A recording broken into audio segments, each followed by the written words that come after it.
have a super deep focus towards becoming the person you want to become. And you must have a huge commitment towards achieving your goals in life. And you must consciously set your intent to enhance the importance of you bringing a high level of energy into every situation, every single day. Self-commitment leads up to self-clarity, and self-clarity produces self-confidence. So self-confidence is self-trust, but the only way you're going to really trust yourself is by being committed to yourself. So a lot of people know they should do better. A lot of people know, like, I'm human. So it's times where I mentally tell myself that I should be doing this and not that. It's also times where I receive spiritual messages and I don't fully take heed because I'm in my own way. So what I'm saying is this: you must create a new version of yourself. The only way you can create a new version of yourself is by realizing that you may love yourself, but you don't love yourself enough. You may have confidence, but you're not confident enough. So what intentional habits have you established in order to enhance your confidence, in order to enhance your frequency, in order to enhance your self-love? What habits, what intentional habits? Life is all about being intentional. And a person who expects to succeed is someone who's always intentional. And that's why they expect to succeed. Now, a person who is unintentional or scattered, they expect to fail, so they deal with a lot of self-doubt. Now, when a person deals with a lot of self-trust, or they have the habit of self-confidence, and they trust in their abilities more than not, then they expect to win because they know they're going to create a systematic plan of action in order to achieve their goal. So you must have a huge commitment towards achieving your goals. And when I say a huge commitment, you must enhance the importance, or you must establish super big reasons behind why you must succeed. Whether it's your kids, your family, or you just progressing backwards. Like, you have to have super big reasons why you must succeed in life. How you doing? Let's see. So it's a lot of spiritual downloads that's coming through. And I would go outside, but it's a little bit too hot outside. I know my phone usually overheat. And last night I was just having a lot of spiritual downloads. And you know, at the nighttime, and your brain is within an alpha theta brainwave state. Hello, Natasha. Look, thank you for your red energy. Thank you for your red support. Let's see. If you don't have super big reasons why you must expand who you are, or if you don't have super big reasons behind why you must enhance your frequency, then you're going to have super big reasons why you should have a low frequency. If you don't have super big reasons why you must think extremely positive on a consistent basis, day to day, then you're going to have a super big reason why you shouldn't. So your conscious thinking is there so you can consciously create your reality, and so you can control your perception of yourself and your perception of your day. So every day is heaven. See, sometimes people can be so used to doubt, be so used to worry, be so used to insecurities, be so used to negativity that they don't believe that every day throughout the month can be positive. Some people don't believe that all throughout the day it can be nothing but positivity all throughout the day. Why does negativity has to be negative? Why does positivity have to be positive? Because what's negative to you may be negative to me based upon my emotional attachments. So between the age of 1 and 7, it develops our emotional attachments. So a lot of psychologists speaks about the foundation of, because when a baby is born, they have billions of neurons, or billion of neurons that's not connected yet. So over time, you gain new experiences and new experiences and new experiences, and you hear different data coming from your environment, and that formulates your emotional attachments. So some people have negative associations with positivity. That's why sometimes you can attempt to help a person elevate mentally, spiritually, and consciously, and they can take constructive criticism as destructive criticism. They can take positive feedback as negative feedback because they have negative associations with positivity. So, in other words of what I'm saying, positivity can be negative to some people. Some people can have a negative belief that they supposed to be thinking negative. They supposed to be thinking about low vibrational things or negative past events or love and hip hop or Chief Keef or whatever. My point is this. If you attempt to give that person wisdom, that person may resist because their brain is resisting anything that's new. So if a person is not, like my mom always, I ain't gonna say my mom. Who should I say? I'm gonna just say this. Sometimes my mom, she's in resistance to my positive feedback because she may have a negative association with positivity because she's so used to everything she used to. So it's all about understanding your positive past, or no, let me say it differently. It's all about understanding the negative past experiences or traumatic events that shaped and formulate your emotional attachments or your emotional habits or your thinking habits. Now, when you change your thinking habits by consistently thinking new thoughts, then you're going to over time create new neural pathways. Like even when you reward small successes, such as brushing your teeth, washing your face, or taking care of your son or your daughter, small things like that, you must consciously go out your way to reward and to celebrate your successes. See, a lot of times we have the results, but we lack the confidence. See, for years, I had the skill, but I lacked the confidence to present the skill on a high level. The reason is because the brain naturally dwells on negativity more than positivity. So I always say this. If 10 good things happen and 1 bad thing happen, the brain is going to highlight that 1 bad thing over 10 good things. So you know what that means? That your brain naturally has a problem-based focus that's always focused towards negativity. So you have to go out your way consciously every day to consciously create your reality and be intentional with your conscious intentional thinking. And when you be intentional, you want to generate the thoughts you want to generate. You want to be super motivational.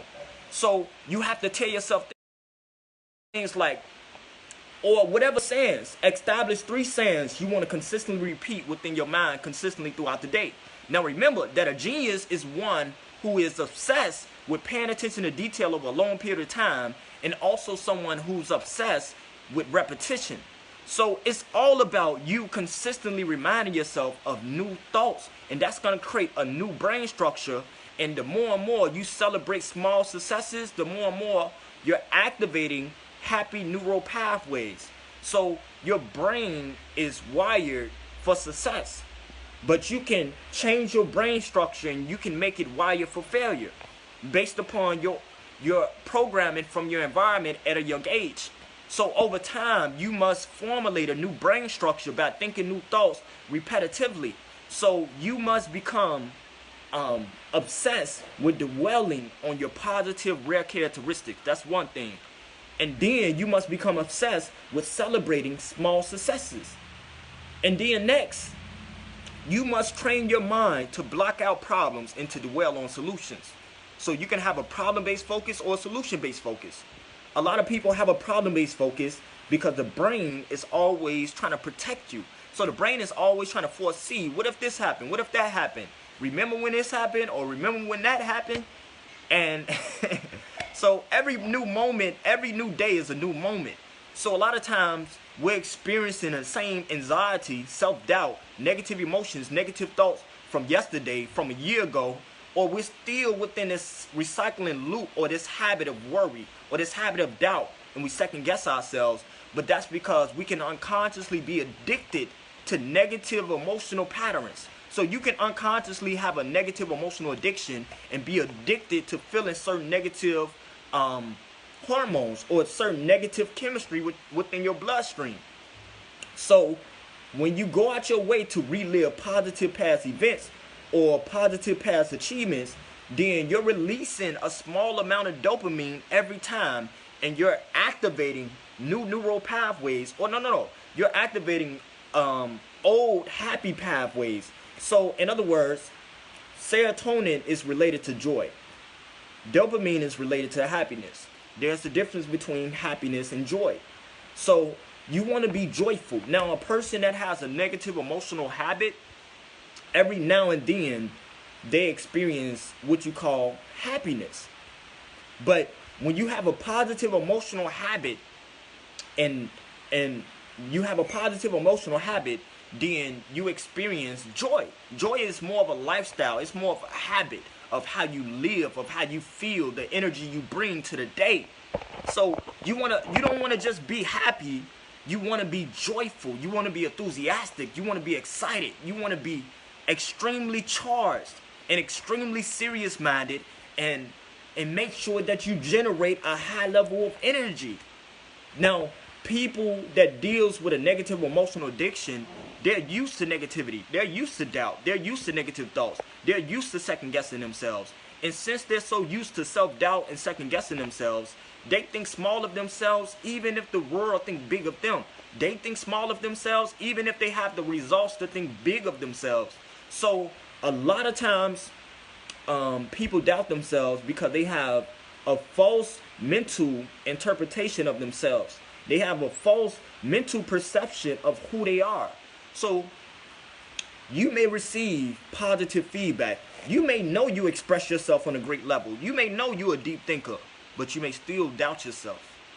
You may still doubt yourself because you have an inaccurate point of view of who you are. And the brain is naturally giving us an inaccurate point of view of who we are in order to protect us. So the brain is always dwelling on our negativity more than positivity. So what that means is this: it's our responsibility to take accountability to consciously create our reality by being intentional. You have to be intentional with your intentional conscious thinking. Now, your conscious thinking, or your conscious mind, or the prefrontal cortex, which is also known as the cerebral cortex, is known as the creative conscious. Now, all species, we're the only species that has the creative conscious. So the creative conscious is the creative ability, which is the God ability, and that ability is allowing you to creatively create your reality. So when God created itself out of itself and expanded itself all into itself, it wanted to experience itself by experimenting through us. So every new experience is an experiment to be had. But I'm going to tell you something. That experiment is taking place within the prefrontal cortex that deals with judgment, that deals with analyzation, that deals with reasoning, that deals with talking and decision making. So you can create your perception of the day based upon your perception of choice. So it's never the situation that's the problem. It's only our thoughts about the situation that's the problem. And once we change our thoughts about the situation, then we can simultaneously change the situation and actually be in our reality. Based upon you activating new DNA. You have ancient DNA. You have billions of years of DNA. At one point in time, it was only African black people on the planet. You have to understand that your DNA is what they say. They say our DNA, let me see. Well, let me just put it this way. Just from being up on this lab and taking in positive data, or just taking in new information, over time of taking in new information, you're going to exercise your brain, and you're going to stretch your brain, and you're going to expand your consciousness. Now, the more and more you think high vibrational thoughts, the more and more high vibrational energy is going to synchronize with you, and certain things are going to find you. So what you are seeking is seeking you. So the more and more you think positive, the more and more you draw it in. Now, every person is electromagnetic, right?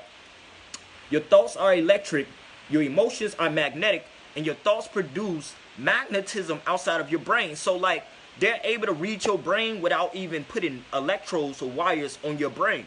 They even had a study to where they put the wire to a person's brain, and their brain was able to move the arrow on a computer. But my point is this: they can read your brain activity without touching your brain, because your brain activity is outside of you. So your mind is flowing through your brain. So your mind is producing this electromagnetic energy that's flowing through you and also around your brain and outside of you.